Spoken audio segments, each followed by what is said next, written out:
Thank you everyone for coming. My name is Paul Matthews. I'm the Executive Director and CEO of the Worcester Regional Research Bureau, a 35-year-old nonprofit. We're focused on researching public policy issues that affect Greater Worcester and educating the public and policymakers on opportunities and challenges. I want to thank 100% of the staff is here. I want to thank my colleagues, Tom Quinn, our researcher, and Eric Nealon, who's in the back working hard with the DCU staff. I do want to thank the DCU Center for hosting today, and I do want to thank our partners in every sense of the word from the Worcester Education Collaborative. Both Jen and Clara have been great partners on this front, not just with this forum, but with the ongoing conversations with the City of Worcester School Committee, City of Worcester Public Schools, and other entities on the importance of the Student Opportunity Act. And in particular, they were able to secure some grant funding for these forums and for continued outreach, which is key. And I should add, we partnered with WEC to do the strategic plan for the Worcester Public Schools before my time at the Bureau, but I have 2 kids in the public schools, and I know how important that strategic plan is, and it is going to come up this evening. So I do want to thank WEC for being such a great partner in that effort. We want to thank the panelists for coming today to do 2 forums. This is the second of 2. I don't know how many of you are here for both, but we appreciate you coming tonight. This shows the importance of Student Opportunity Act funding statewide, but they're also going to be providing us with some important context for what's happening here in Worcester and how we can best maximize the benefit of these new funds. I also want to thank Mayor Petty, Superintendent Benenda, and the entire school committee, particularly Vice Chair Jack Foley, who were joined earlier by his colleague John Loffredo. For their work, they're hosting 4 forums across the city, and the school committee is hosting those forums. They're gaveling in a session of the full school committee in order to sit, provide an explanation of the Student Opportunity Act, and then have breakout sessions soliciting public, community, parent input back on how the funds should be spent over the next 7 years. So that's a really important exercise. They started on Monday night at Claremont. They're then meeting Thursday night at Burncoat, so please join that group tomorrow night at 6 at Burncoat. And then March 2nd, they're at Darty, and March 4th, they're at North. So there's going to be plenty of opportunities to provide input officially to the Worcester Public Schools as well as tonight. But tonight, this is really meant to be a discussion, hence our panelists stepping down off the dais and joining the rest of us. So on that note, I want to turn it over to our colleague and friend, Jen Davis-Carey, to kick off this conversation. Thank you, everyone. Thank you all for being here. And let me thank and introduce our panel. First is Natasha Ushamersky, who is with the Education Trust. Thank you. I know that. Laura Desorni, thank you, who is with the Rennie Center. Ben Foreman, who is with Mass Inc., and Jack Foley, who I think you all know, who is a member of our school committee. Tonight's panel is going to give us an overview of the Student Opportunity Act from a number of different perspectives. The Act, which was signed into law in December, is the first major reworking of how we fund our public schools in the last 30 years. So it really is a major transformation. It will allow us to do some backfill of services and programs that are crucial and vital and core to the working of our district, and also some visionary thinking. But where we want to go as a district in terms of vision and what we want our students to know and be able to do once they graduate. We have a couple of, before we begin with our panelists, we do have an activity that we're going to do. If you look, there are a number of poster board around the room that have critical data related to our district and related to our district in comparison with the state. So we'd like you to take a little data walk. On your chair is a little sticky note. And if you could use those to write your reactions to what you're seeing in the data and just put them on the posters. We will also use them in developing our notes from this. This is our goal tonight, as I said, is to give you an overview, but also in some ways to prepare you for some of the forums that are going on across the city. There are 4 forums. We had one the other night. They're being hosted by the school committee in cooperation with the district and the EAW. And there will be 3 more of them, one tomorrow, one on March 2nd, and one on March 4th. And those are opportunities for the community to provide input into the district plan, which is due on the 1st of April to the Department of Elementary and Secondary Education. We will be summarizing and adding additional information and producing a report for the district and for the school committee on the comments and ideas and concerns and opportunities that the community raised during those forums. So I say all of that because those really are critical and important opportunities for the community's voice to weigh in on this extraordinary moment, this extraordinary opportunity. So if you all could take your stickies and do your data walk, you'll have about 10 minutes to do that. And I'll know that we're ready to segue into the next part when everyone is back in their seat.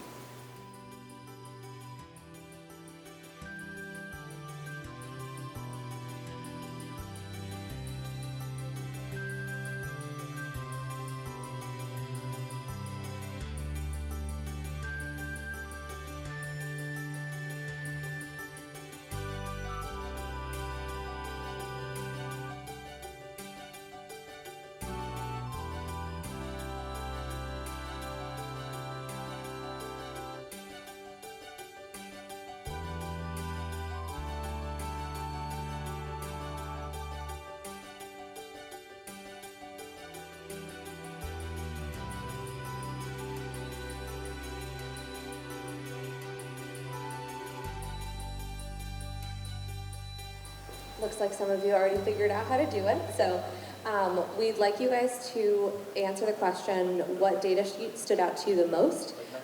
When you submit your answer, just like the person who puts their first answer in, they separated it by a dash. So if you're interested in saying something, for example, that has 2 words and have them show up together, just separate it by a dash. I believe everyone can submit up to 3 responses. If you're having any trouble or any confusion, just raise your hand and we can come help you with some technical support. So as a few of you are submitting your answers, you'll see on the screen a bunch of them popping up. Essentially, the larger the word, the more people have reported that response. So at the moment, it looks like everyone has a bit unique, they're entering different unique words. But we can see some similarities, although they might be phrased differently.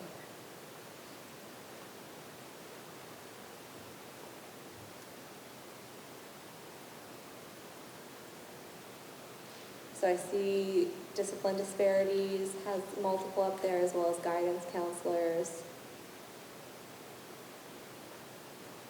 teachers. Those are some of the biggest words. Oh, there we go. Now we have a good word picture. Got a little bit different in size there.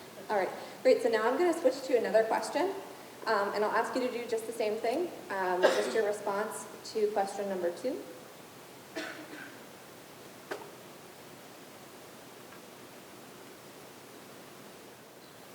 All right, so now what areas are most urgent, or do you feel are most urgent, that the district and community focus on in the new Student Opportunities Act plans from just your review of the data? So, and you'll submit that in the same way that you did the other. You don't have to re-enter. You can just submit another text message or another response. So what area or areas are most urgent for the district to focus on?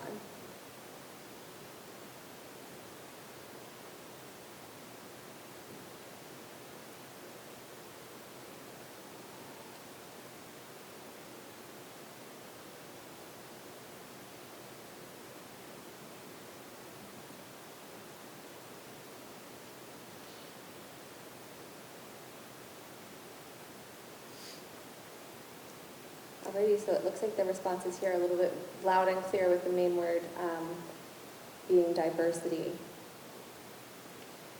So before we get started with our panel discussion, I did want to open it up to the floor for 2 to 3 responses of people if you wanted to share your reactions to the data beyond just kind of the word cloud exercise. Is there anyone else who would like to say anything before we get started?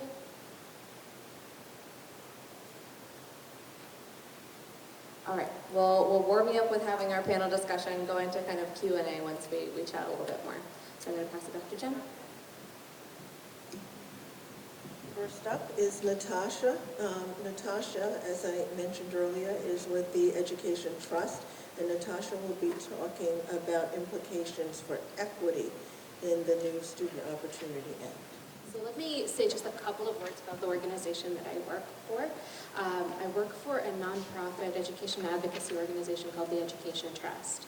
We have existed for over 20 years now, and technically our national office is based in Washington, D.C.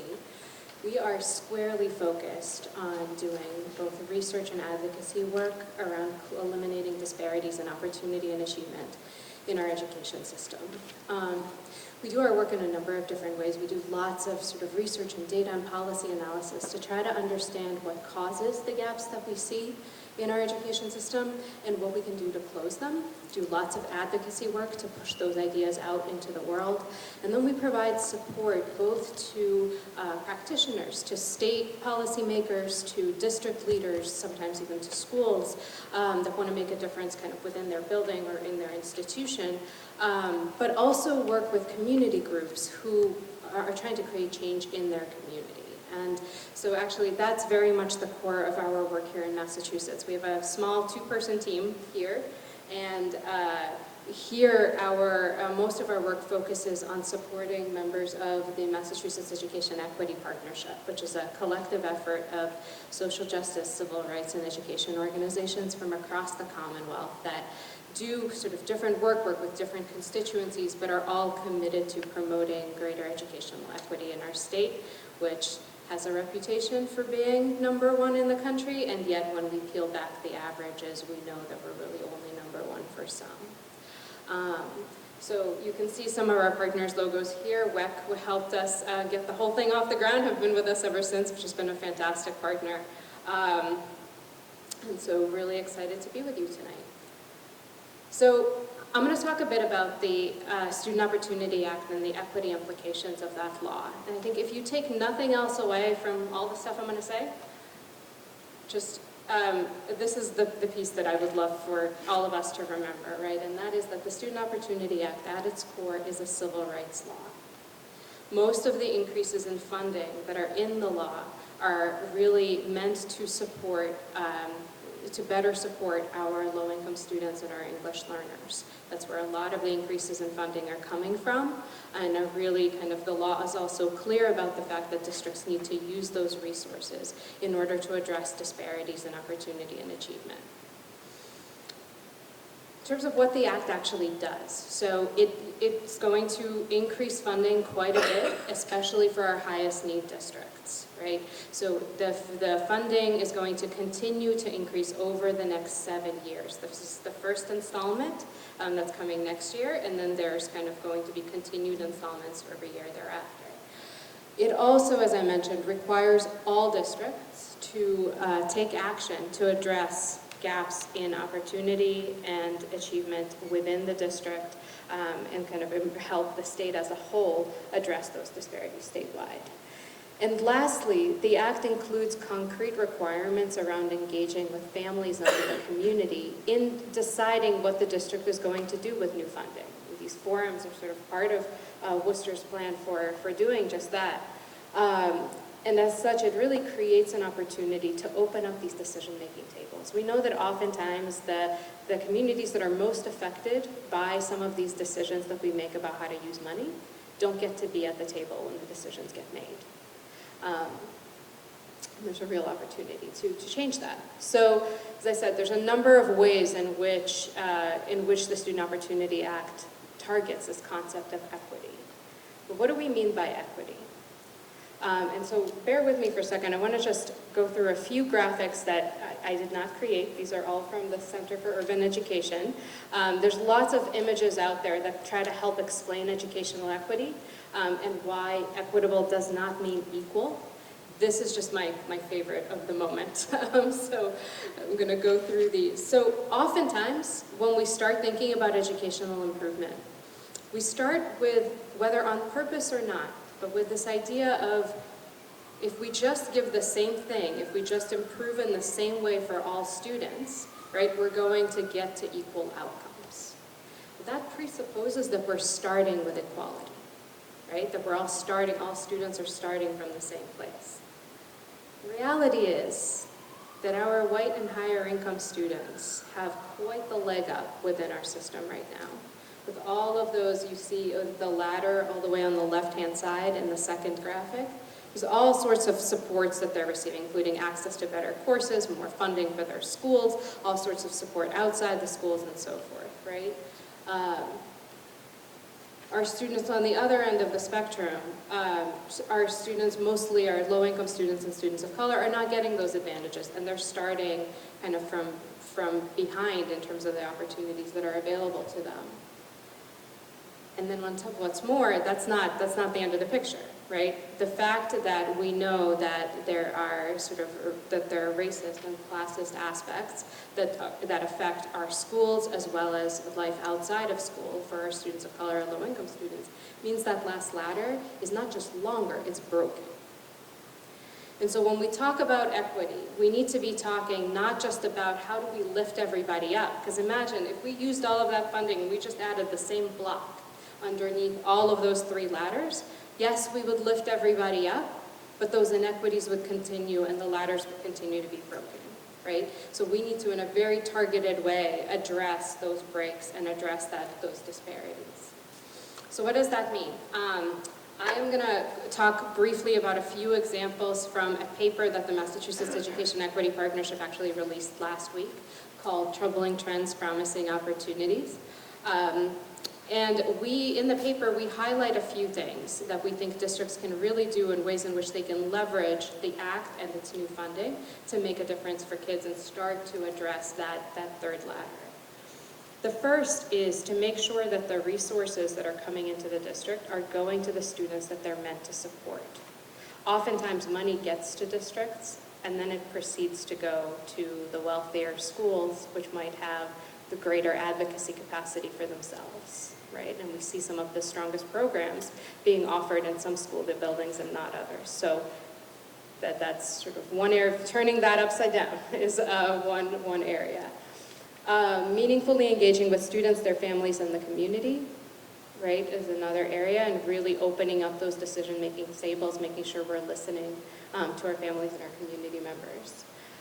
Investing in strategies that research and evidence show work for students, and especially focusing on the student populations for whom the current system is not working. And so part of what I mean by that, to use just a really simple example, if we expand the array of advanced classes, like AP classes, offered in all of our schools, enrollment numbers are going to go up. Right? But we're still going to have the same barriers to entry that we have that keep lots of our low-income students and students of color out of those classes right now.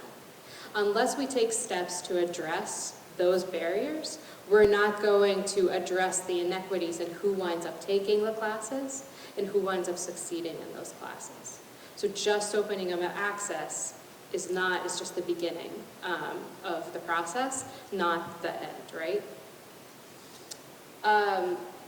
Importantly, research shows that all students to succeed need to see themselves reflected in their schools, right? They need mirrors, and they also need windows.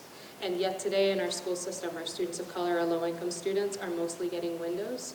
Our white students are mostly getting mirrors. So there's a real opportunity here through curriculum, through investing in educator diversity, to, again, change those patterns around.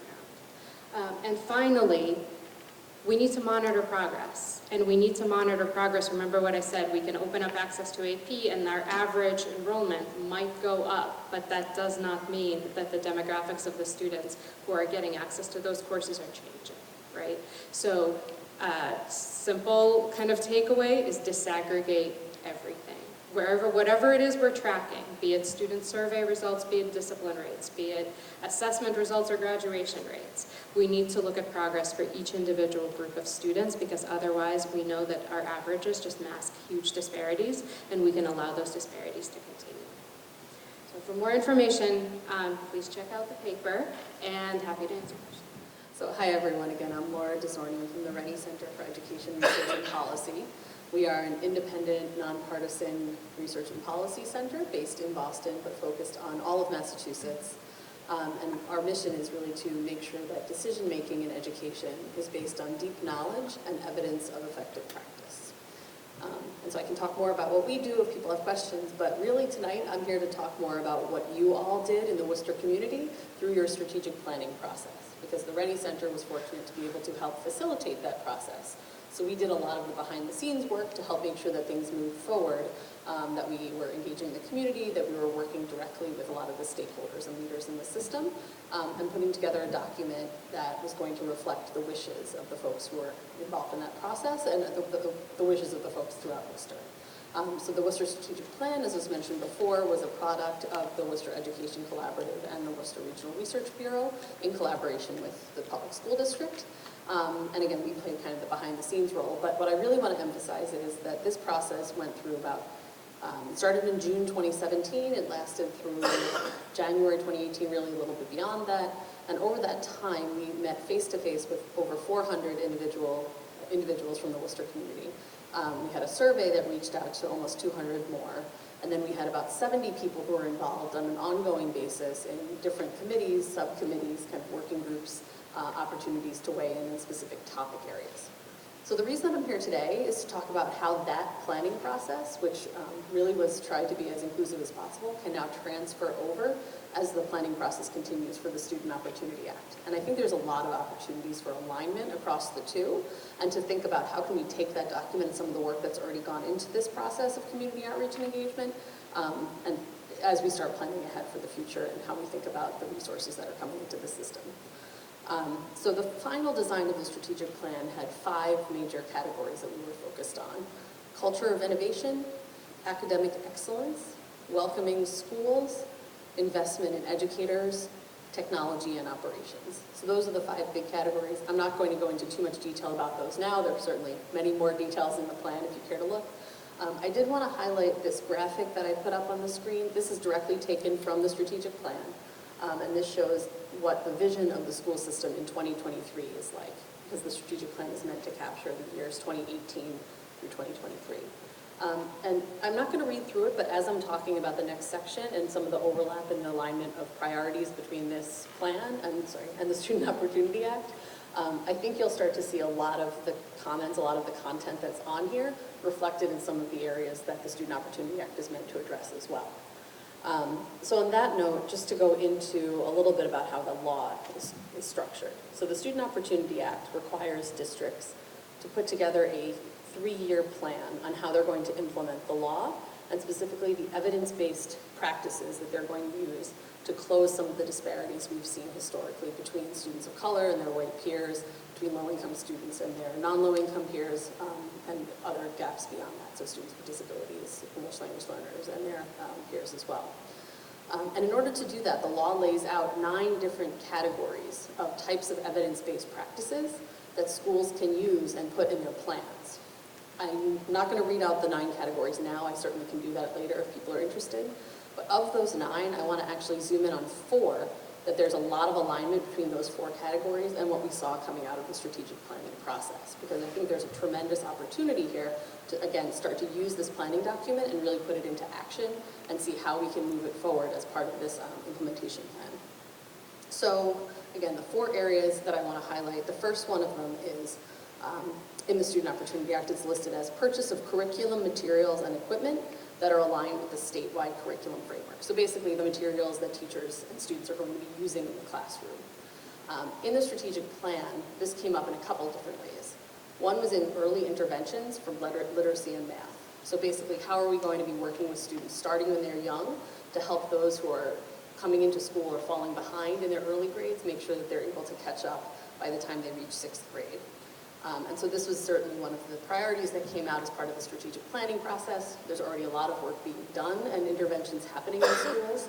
So part of the thought was also around how are we taking these interventions that are working in one school and expanding them beyond that so that they're actually being used across all of them. The other area of curriculum that came up over and over again was digital literacy and computer science. So the first part was about building a strong foundation. This part's really about how are we taking student learning and accelerating it for the future to make sure that students are prepared to thrive in the workplace, that they're able to have those digital literacy and computer skills that they need. So that involves both creating new curriculum aligned with state curriculum guidelines, as well as infusing that within all classes, because not every class is going to have to be a computer or digital learning class in order to make use of those skills. So that's one. Number two is developing additional pathways to strengthen college and career readiness. And what I really want to highlight here is the career portion of that, because there was a lot of thinking and a lot of really great work that went into the strategic plan that came out around this idea of exploring and accessing career pathways. So this is both about giving students opportunities in school to really understand their own interests, strengths, aptitudes, and how those translate into different career opportunities. It's also, because this was really truly a deep community effort, it's about getting students out into the community, out into businesses, out into community organizations, giving them those real life, real world work experiences that will allow them to understand even better, what am I good at, what can I do, how can I translate this into a career. So that's two. So number one, again, was curriculum. Number two, college and career readiness. Number three on this list of priorities from the law is social services to support students' social, emotional, and physical health. And again, this was a huge topic of conversation. You'll see some of the ideas coming up in this graphic as well, particularly when it comes to building systems. So making sure schools are prepared to use data in ways that help them understand what students need and then respond to those individual needs of students, you know, as needed and effective and appropriate ways. So that relates to also making sure teachers are prepared not to be mental health professionals, but to understand at a baseline level, what does it mean to work with students and build their social and emotional skills? What does it mean to deal with students who are experiencing mental health challenges or who need trauma-based instruction because of experiences they've faced in their own lives? So that's number three. And number four, which has already come up tonight, diversifying the educator and administrator workforce. And as you see over there in the district level, that's one of those that underlies the whole foundation of the work that's going on across the district, because they saw it as a very foundational, fundamental need. And this involves both recruitment and retention practices. So how are we recruiting teachers, particularly teachers of color, from our local institutions, from outside programs, from national programs or other statewide programs that work with teachers specifically who are preparing in urban settings, as well as how are we retaining teachers of color and how are we making sure that they have opportunities to grow and develop their leadership skills within the district. So those are the four areas I wanted to highlight. There's obviously many more beyond that, both in the strategic plan and in the law in terms of priorities. But again, there's a tremendous, I think, opportunity for overlap in those four in particular, and taking those and then using it in a way that also brings in family and community voices, which is, again, a fundamental component of both the strategic plan and the Student Opportunity Act. I think there's a really powerful way for the district to grow and build on the work that's already been done throughout the strategic planning process as it moves forward into the new district intervention and planning process for that as well. So happy to talk more in the question period. I think my time's up. Good evening. Again, my name is Ben Foreman. I work for Mass Inc., which is a public policy and research organization, a lot like LWRRB, except we work on a range of issues from transportation and housing economic development to education, workforce development, all with a focus on gateway cities like Worcester, because our mission is to look at public policies that create more economic opportunity in the Commonwealth. And gateway cities are traditionally the places that have provided the most economic mobility for families in Massachusetts, and it's critical that they continue to perform that function. I think we really have made it much more difficult for them to do the job they need to do for our state by underfunding their public schools for more than a decade. And thankfully, the Student Opportunity Act corrects that. One of the things we've thought a lot about as an organization is the accountability that comes with the state dollars to make sure that they're spent well. And there was lots of debate in the legislature about how you provide this accountability. If you go back to our 93 education reform law and the federal law, the 2001 No Child Left Behind law, civil rights laws, much like this one, They inadvertently, disenfranchised our communities in a lot of ways because they made it the state's job to set goals and tell you what you should measure and what your target should be, which really kind of narrowed what you could do. And I think one of the things we wanted to see was some more balance and more local control and local accountability to figure out what your school community wants to do for its students and how you're going to go about doing that and measuring your success. And I think, so these plans that you're creating by April 1st really give you the chance to decide where the money's going to go, but also what outcome it's going to achieve and how you're going to measure it. From a civil rights perspective, this is really scary to a lot of people because the whole point of having the state and federal government do these things was that there was real concerns that urban communities weren't serving all their students well, especially with their federal dollars. And so the federal government took a heavier hand in saying, look, those dollars have to reach students of color and those students of color have to perform better, which is totally well intended and had many beneficial, I think, results. But at the end of the day, we need to empower communities to self-govern. We can't do that job for them. And so if it's not happening, well, we ought to get to the root of that problem as quick as we can and support efforts to change it. So I just want to spend the last moments I have to talk about that issue. One of them, I think that you all know well, is the at-large structure of our school committees in many gateway cities that lead to bodies that aren't representative of school populations. That's a real concern. One of the first papers I read when I was doing my research on local school governance models was a dissertation by a student at UMass Amherst who was from Worcester and was a substitute teacher in the Worcester Public Schools, was her first job. And so she saw every school in the district going from school to school as a substitute and could not believe the disparities that she came across in the same city. And so she started to investigate what's producing this. And it comes down to the governance model. If you have an all-large system, it tends to be, it takes a majority of votes to win a seat, and it tends to be more often people from the same communities who win time and time again, and you don't have representative governance of the school system. So I think that's kind of one challenge at the district level, but I'm even more concerned about the school level, because for a long time we've known that schools work better when there's collaborative governance, when teachers and parents and community members work together to make that school community strong, and they have a clear plan for what they want to be and how they're going to become it. And the 93 law in Massachusetts created school councils by law. Every school is supposed to have a body that meets every year and comes up with a plan every year. But we haven't really done that. We were more focused on the state providing accountability and not down there at the schools. And nobody really figured out how to build those and how to engage parents. And so we did the traditional thing that we kind of do. We had the PTAs, and the PTAs raised money for their schools and spent a lot of time on that, and then a lot of schools had nothing and no way to engage parents. And none of that really worked. So I think to fix this problem, the Student Opportunity Act presents a real opening because there's money, and I think money is part of it, right? A school community can't set its own direction if it doesn't have any resources to deploy.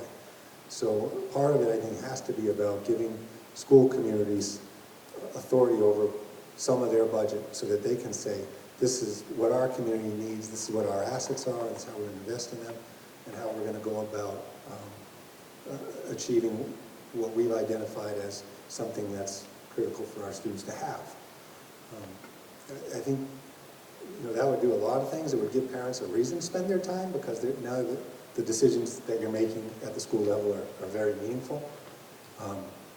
It would help with some of the power imbalances that come about when parents are raising money and that's their primary focus. Instead of raising marginal amounts of money, they'd actually have a budget now. They wouldn't be worried about fundraising, they'd be worried about strategy and execution. And that creates real accountability at the school community level, which builds social capital at the neighborhood level, creates exposure to school governance that people can then use to move on and run for a school council and serve on other civic boards and other things. There's lots of reasons why that sort of approach to building the abilities of our communities to lead on their own is the direction we want to head in. And especially as we look at communities that are becoming more diverse and we're looking from leadership from different quarters. So I think that's really kind of the opportunity you have, the challenge that you face, and I think community-based organizations like WEC are ideally positioned to help you figure out how to do that work, which really hasn't been done, so it's going to take a lot of creativity and innovation. Thank you, Ben. I'm Jack Foley. I'm currently a member of the Worcester School Committee. I've been around a long time, and I was thinking about your comments here. My son entered kindergarten in 1989, so I lived through 1989 to 1993 when there was really no money in the system at all. It was a devastated system. And then from 93 to 99 or so, there was then infusion of new dollars from the state, which really helped quite a bit. It was significant and really improved the schools. Of course, I was elected in 1999, so since 2000 until now, we've had less money over time. So it's my fault, mostly, for being elected. But I know that what people want to hear about is how we're going to spend this money in Worcester from a local perspective. But I'm going to talk about the process a bit, what's happening in Worcester right now, give you an insight into the fiscal year 21 funding based on the governor's budget so far. But then to also reiterate that, as mentioned earlier, community feedback is essential in this process. And the community feedback that we gather through a number of different ways will be critical to drive the strategic plan that the district prepares as approved by the school committee for how we're going to reinvest dollars, not just this year, but for the next 7 years, so that we can reduce the achievement gap for all students. So I'll start a little bit with some history and going back, and Worcester's played a major role in advocating for this new funding. Our Chief Financial Officer, Brian Allen, really led the way 10, 12 years ago in talking about the social justice issue about urban communities not having sufficient funding to educate all of our students. And that was really the first sign, if you would, about that discrepancy, that inadequacy of funding at the urban level. Tracy Novick and the school committee helped lead that effort with Brian and NASBO at the state level. And then the Foundation Budget Review Commission came in and basically acknowledged that that's true, that there is a huge gap in the funding at the urban level. And I'll give credit to Mayor Joe Petty for helping to lead the effort across the state, really pushing at Beacon Hill and threatening legal action if the state didn't come through and really look at this civil rights issue that is inequity for the students in the urban districts as well. As mentioned per the state mandate, we are required in the district to solicit significant feedback from our communities before we draft and approve a 3-year spending plan. State's looking for a high-level plan that will give if you would, a map for how Worcester is going to spend dollars over the next 3 years to reduce the achievement gaps and to really significantly impact our system and all students. As mentioned by Jen, we are scheduling at the school committee level 4 forums. And typically, my finance and operations committee would be running budget hearings, but the mayor has felt this is important enough that we are having 4 full school committee meetings in all 4 quadrants across the city to give parents and community members a chance to be present and to voice their concerns.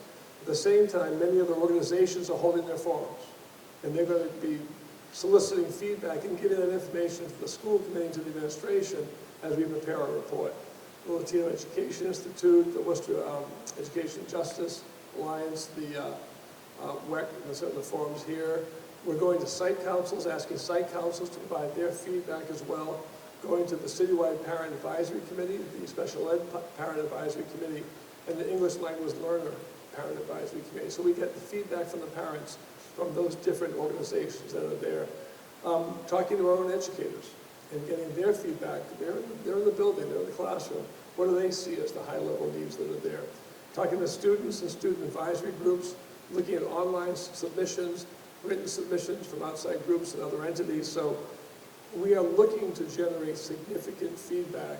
We would take other suggestions here tonight as well. But in order to craft this plan, we are required, and we are doing this really intentionally, to get that kind of feedback in the community. Now, at these sessions, people are talking about, as Laura mentioned, the 9 high-level strategic areas for investment, the 9 buckets, if you would. So we're asking people at these forums to say, what are your highest priorities?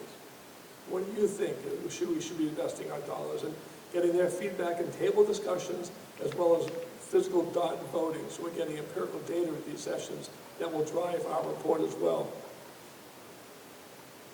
And also, as mentioned earlier, we are looking to make sure that what we do for investments in our district will align well with the strategic plan that was developed in collaboration with WEC, the Research Bureau, and members of our community as well.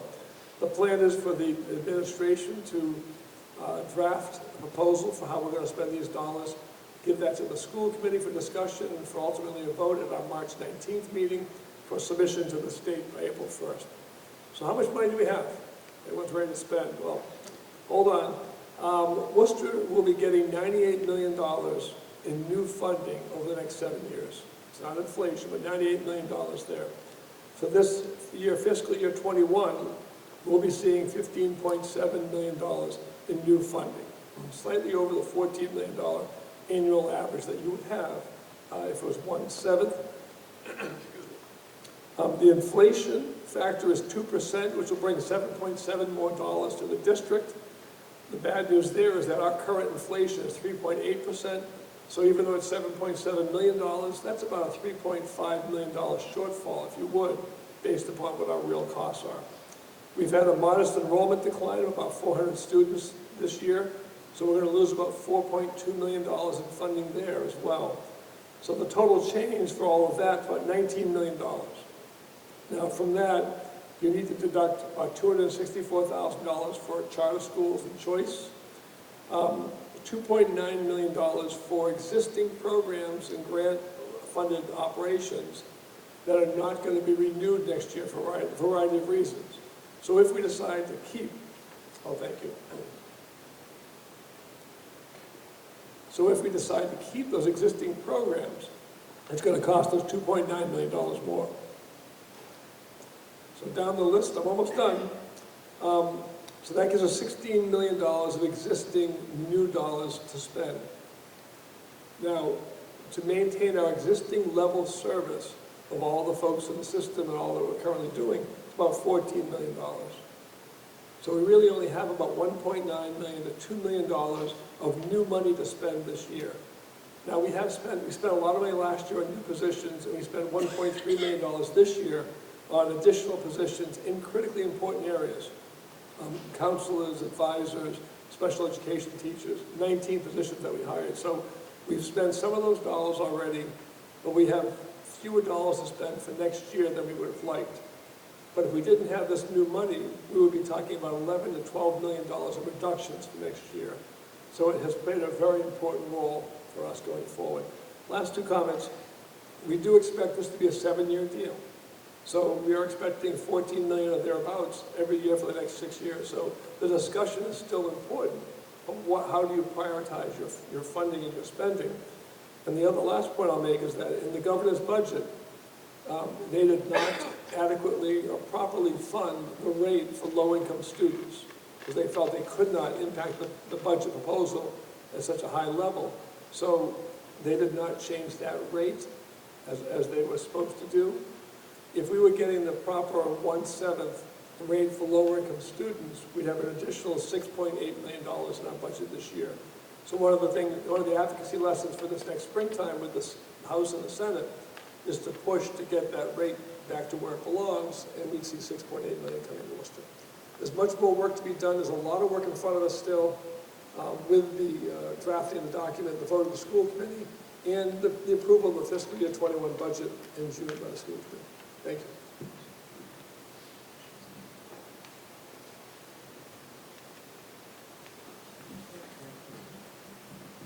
Okay, I am going to be Sister Frances Carolyn for just a moment and ask you all, in front of you, you should have an evaluation. Before we begin the question and answer, I'd like you to fill out the evaluation, essentially keeping you in the room until that document is done. So it's just a 3-question evaluation, so if you could just take a moment to do that, and then we'll get to questions. Okay, questions, folks. We have a small group, so Dawn.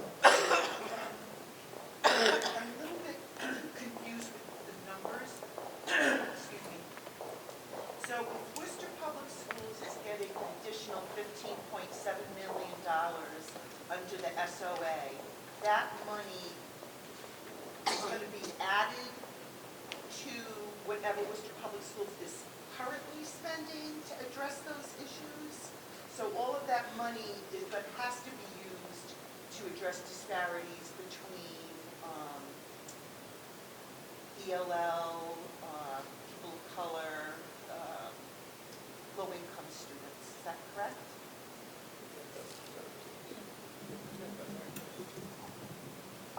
Not quite, it's, I mean, I just fear a shell game. no, I understand that. The inflation rate should allow us to maintain existing services. They're using a 2% inflation rate. They're using, I think it's a 10-year average, I believe, inflation. Our projections for the inflation next year is 3.8%. So we're already off $3.5 million right there. We're short there. So I think that's a question or concern I have relative to the numbers that they're using. The enrollment drop is our problem. You know, we're the highest level we've been in many years. Last year, we're down about 400 students. And that's $4.2 million right there. So you're down $8 million there from where you'd hope to be just on the inflation variance as well as the enrollment drop. And then the new money comes in. So part of our challenge is going to be the state will expect us to spend about $9 million of the calculations here in new money for new investments. And we're figuring we have about $2 million or so to spend, so that we have to really take a hard look at that. Any other questions? Other questions, comments? Zena? I actually have several for each person, but I don't want to be asking a lot of questions. That's okay.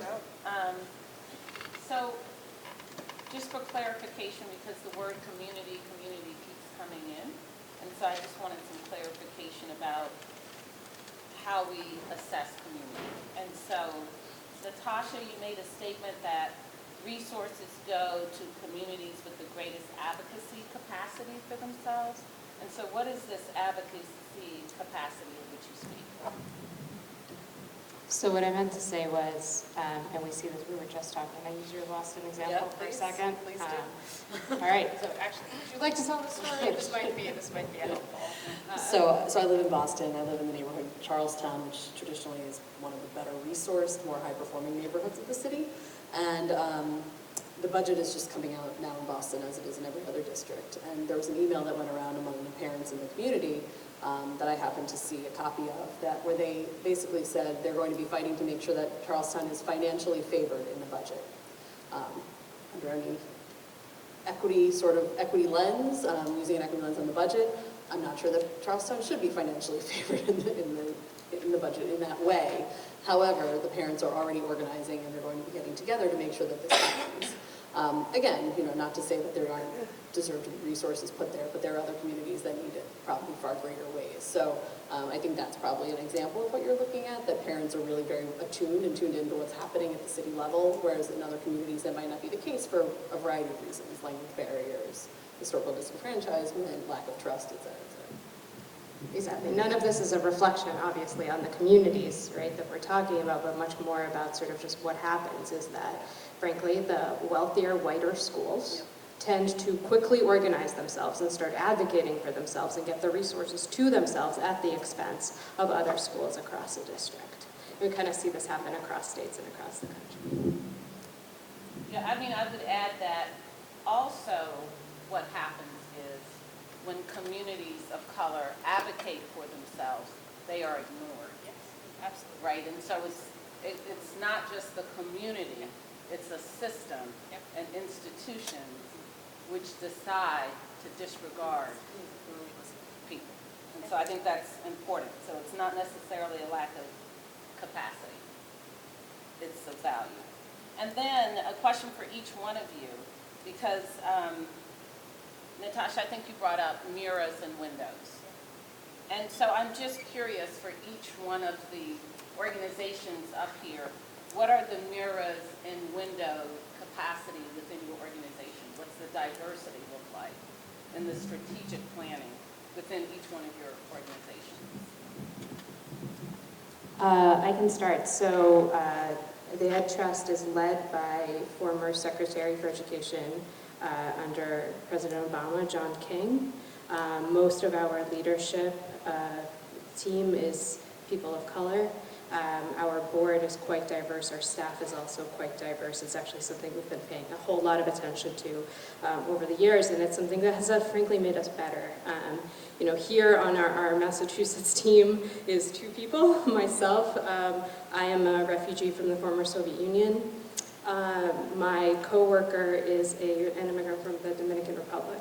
So we sort of, both of us have very personal kind of relationships to the work that we do, kind of coming from different directions, what we've seen from our experience. So certainly, certainly building on that, but also I think being, you know, we've done a lot of work to be really mindful of what we don't know.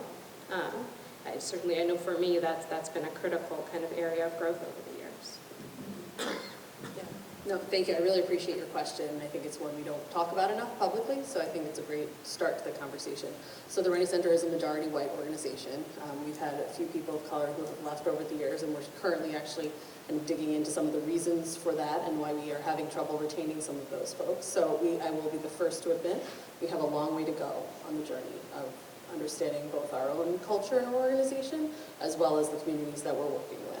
And I do think, you know, we have done a couple projects recently that have been very eye-opening for our staff on some of the ways to start those conversations and really begin with the self and understand their own personal implicit biases that we all carry around with us, understand the privileges that we come to the work with, and how are we confronting those and starting to address them before we really get into some of these deeper conversations.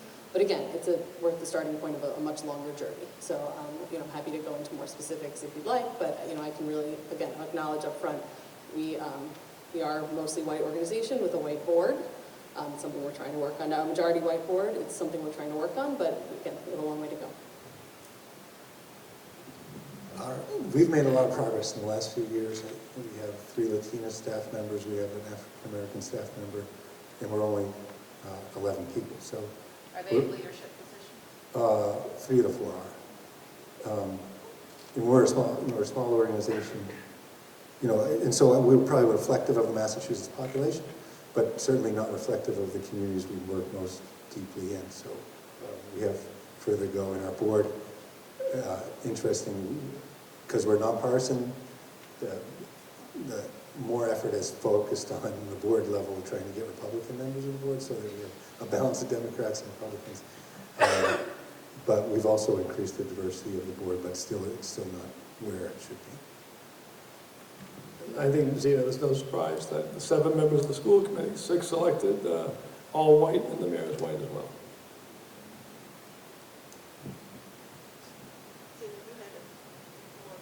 Yeah, I just feel like I feel like I'm like dominating the conversation, the dialogue, but I was just taking notes. And then this one is for you, Laura, because you did make quite a few references to community input. And I had the pleasure of attending some of the strategic planning over the last couple of years. And what I would say, my history with Worcester Public Schools is they do an excellent job of strategic planning. I think there becomes a question of how those diverse voices are implemented within the plan. And so if you have organizations and institutions whose leadership doesn't reflect the community, sometimes even with the best intention, the voices that are determined to be the community voices aren't necessarily the voices of the community. I have a great appreciation for what occurred tonight. It was really heady, right? And I think that when you are dealing with certain communities and they're, you know, leaving their families and doing different things, like who determines how you build that capacity within the community, and how do you have events within the community that doesn't require necessarily going to the school? Sure. So I'll comment on the planning part of that, and Yes. then I know others probably have thoughts on how do we engage families in a really meaningful way, Right. which I think is more the second part of your question. Absolutely. So, I'll just comment first on the planning portion. Any plan is only worth the paper it's written on, right? It's about the implementation. Right. So it's really important to have. You have to go through the process. It's the process that matters to build the trust and to build the understanding of what the priorities are. The plan is good to have as a document, but that's, again, if it's not being put into action, there's only so far it can go. So for our purposes, we were in charge of helping put together the plan. We think that it was, intentionally tried to be an inclusive process. Obviously, I'm not saying it was perfect. We tried to put out, multi-language surveys and bring in community members to serve on different committees and really have an eye toward diversity among who is participating in those. Again, not saying it was perfect, but we tried. Moving forward into implementation, it's something that we're going to be paying attention to. We're actually going to be working with the district to help keep an eye on, what are some of the stories coming in? How are we going to be sharing some of the progress that's been made in some of the areas where more progress needs to be made? But ultimately, I would say, we're not the ones who are going to be holding the district really accountable. That's going to be primarily the people who are coming to these meetings and who are paying attention, who are going to look at the plan and say, wait, you said you were doing this? How are we doing? If we're not where we should be, where do we go and how do we make sure we get there? So I think there's only so much we can do, frankly, in order to kind of keep that process moving forward. And you're absolutely right. It does come down to who's doing the work and how are we doing the work and how are we making sure that we're doing it together. I can say that. Because what I think I heard you say, and I could be wrong, is that your organization, although you're trying, the majority of your organization is doing this work through a white lens. Correct. Yes. Right. And so by the lack of diversity within the primary strategic planning, right? Is that fair to say? I know you're partnering with I would a say couple of... we were facilitating the strategic planning process. Okay. So we were not developing the strategic plan, if I can put it that way. Yeah. The content of it did come from the members of the community we were working with, where we were responsible for keeping the train going forward. So putting the survey out, collecting results, organizing committees, et cetera. So, no, I appreciate, again, I certainly can Well, I talk more just about do it. a lot of, and so I'm not trying to be controversial. I No, do a no. lot of work I appreciate the within questions. the community organizing, do the rank and file, like shoulder to shoulder Mhm. with the community. And I feel like a lot of times their voices are overlooked, that there are leaders that are determined from the institution or the system to represent a community. And it's not necessarily the voice of the community. It's individuals that have been picked or decided to be the voice of the community, but yet they're not. Or And those so- who happen to show up at a meeting because they can, because they... Right, or they've been identified as leaders for the community. Sure. And so we don't need individual leaders, we need community-centered leaders Mhm. that move forward some of these agendas, and that's not currently what's happening. I mean, I don't really want to see community input or community engagement. I want to see community governance, right? And the way you get that is to devolve governance to the school level. And I think when you do that, you're going to have more of the teacher leaders, the parent leaders, and the community partners at the table, whether they work at a community health center or a CDC or a Y or Boys and Girls Club. That's the table, and hopefully that table is more representative of each neighborhood. And so then the question for me is, how do you get people to want to provide that service? And that's where I think you got to think creatively. I think you got to be talking to the Hanovers and the Unums and the UMass Medicals and saying, are you going to release your employees to do this service? I think you got to be celebrating the people who give that service, hosting an annual dinner and recognizing them. I think, if they're also a student at Quinn Sigma, are they getting credit for that? So I think you can think of lots of different ways to be creative to get people to really contribute deeply in that way. And I think if you get that, we can move beyond community engagement and input to actual communities leading their schools and determining, as a school community, what they have to do together. And you just get much better outcomes when you work that way. Yeah, I agree. I'm sorry to keep speaking. But Ben, based on what you said, I'm a dialogue person over a presentation person, but so Ben, you bring back the point of the advocacy capacity, right? And so the system and people in power within the systems have to value the contributions of the voices of the community, like really value those voices in reality, not just on paper and checking boxes. And so we just went through, and you mentioned this before, school committee elections, right? And they're, you know, how do you say this? It's not helpful when you have people on the school committee making statements that racism doesn't exist within the school committee. I mean, within the public school system. When you have people who are immediately felt like their lived experiences are disregarded. So you'll never have a person from a school committee stand up and say sexism doesn't exist or ableism doesn't exist. But it's very easy, and on multiple occasions, people on the school committee have said that racism doesn't exist in Worcester Public Schools. But yet the data, right, is implying something quite differently.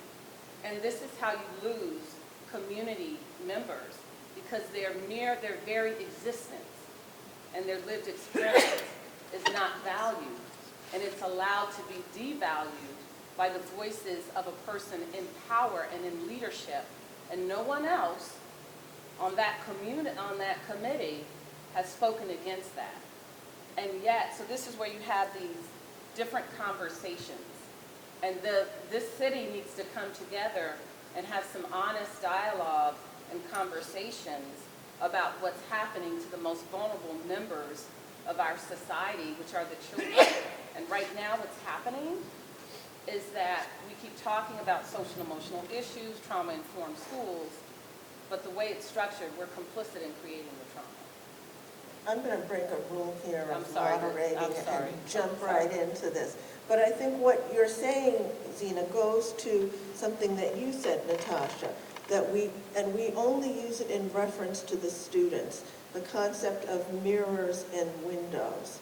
We don't use it with respect to the community, that the community needs to see a mirror and a window. And right now, in many cases, the community is looking in through a window.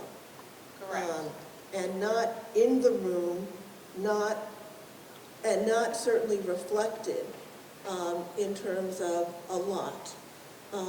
So I think that's one of the, and I think that is one of the things that, as Ben was talking about, this legislation, while on the surface is about money and about dollars, it is basically civil rights legislation and talking about ways that the community is meaningfully involved in its schools, not schools in the abstract, but schools in a very real sense, in terms of the place where we bring to reality the vision that the community has for itself and for its future.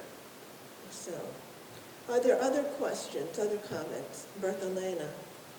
Yes, thank you so much for doing the forum. It's very helpful. So I have a couple of questions. The first would be for Mr. Journey and Mr. Foreman, because you were involved in facilitating the strategic planning. So, some feedback in regards to the strategic planning, as I, gather it, was that it was a very comprehensive strategic plan. From that perspective, it is well regarded. But also some feedback that was heard about the strategic plan was that an equity impetus wasn't really explicit enough in that plan. So there wasn't really an equity framework that really conveyed, the diversity and the needs that a district like the Worcester Public Schools, has by the population that it serves. So this is another opportunity when if you're going to be involved in providing guidance. Would it be possible that you could bring that perspective, in the consideration for the way that the funds or the monies would be used, even though that wasn't explicit in the actual plan, that doesn't mean that all the good thinking that went into working on that strategic plan couldn't be now contextualized in a very solid, or at least a solid attempt. An equity framework takes time to develop, but a solid attempt to really look at that the funds really need to be used to resolve disparities, that really needs to be used to resolve equities, not to maintain programs that we don't necessarily know are working or not. I'm not saying that this is happening, I'm just using this as an abstract example. But if it would be possible for you, since you would have an influential position, because I think that there is a lot about that, right? Like, there could be an influential position. So that's a question that I just pose in regards to how could an equity purpose be brought more?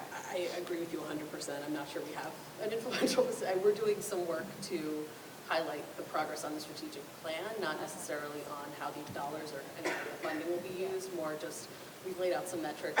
As part of the planning process, there have been metrics used to document where the district is aiming to go over the next few years.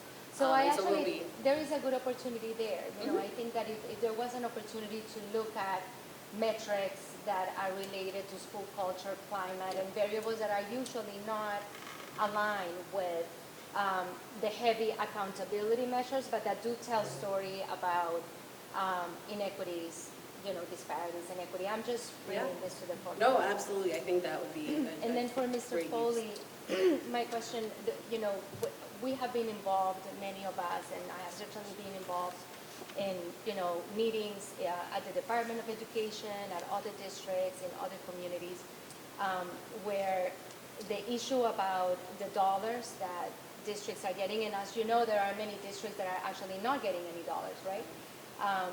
But the issue here is that, just like you said before, the districts have been so underfunded for such a long time that this influx of funds through this act are being looked at.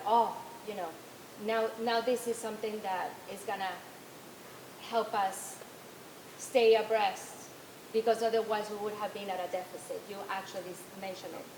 So that analysis is, I think, more common than not, right? The fact that districts, even that many urban districts, are actually not even able to say, wow, look at all of the funds that we can use to resolve disparities and inequities and give more to the neediest.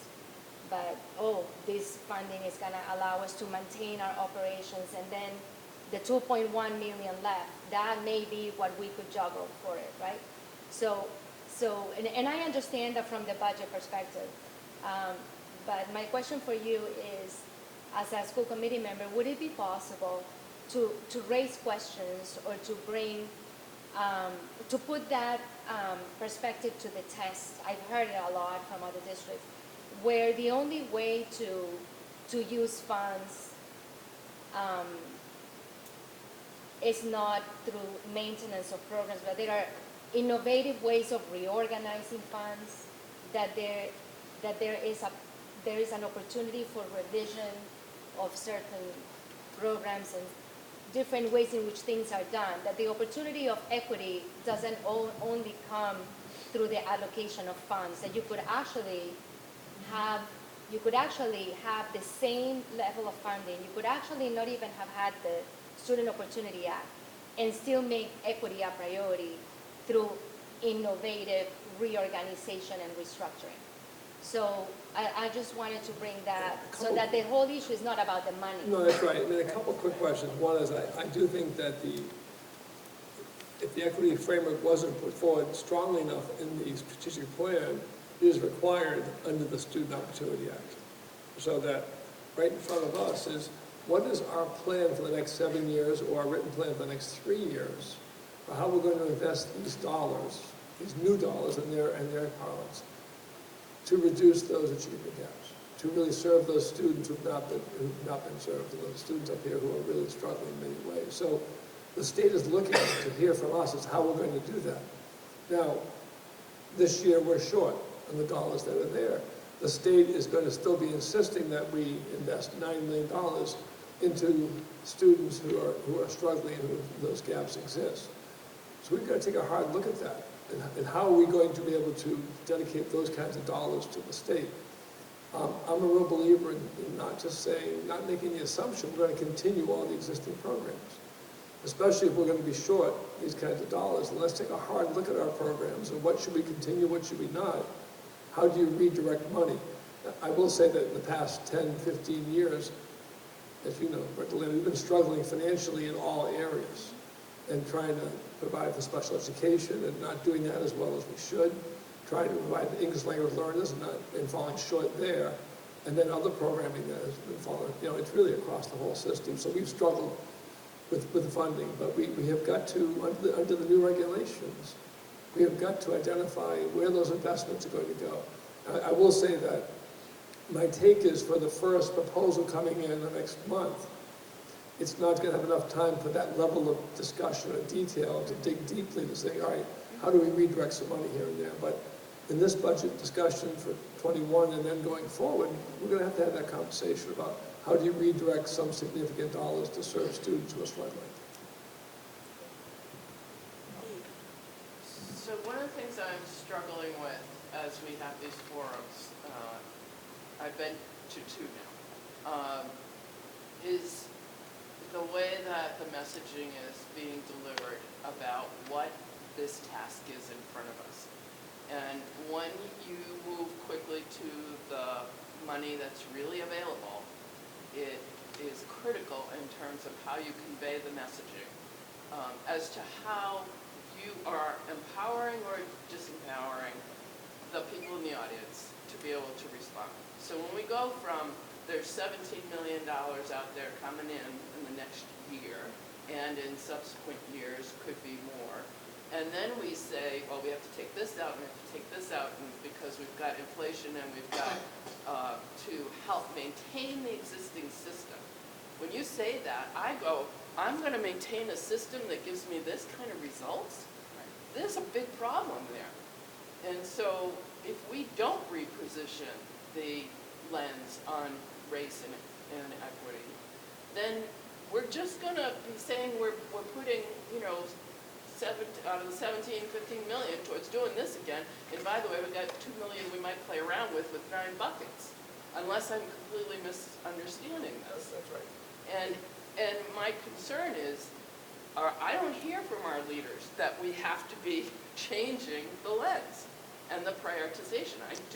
I have not understood that it's a civil rights law, and I think that's absolutely imperative as a mission for our city to frame it in that context. Not that we're getting new money at the school department and how is the superintendent and her leadership going to write a report. This is a different kind of issue, and it's incumbent on the school committee to frame it so.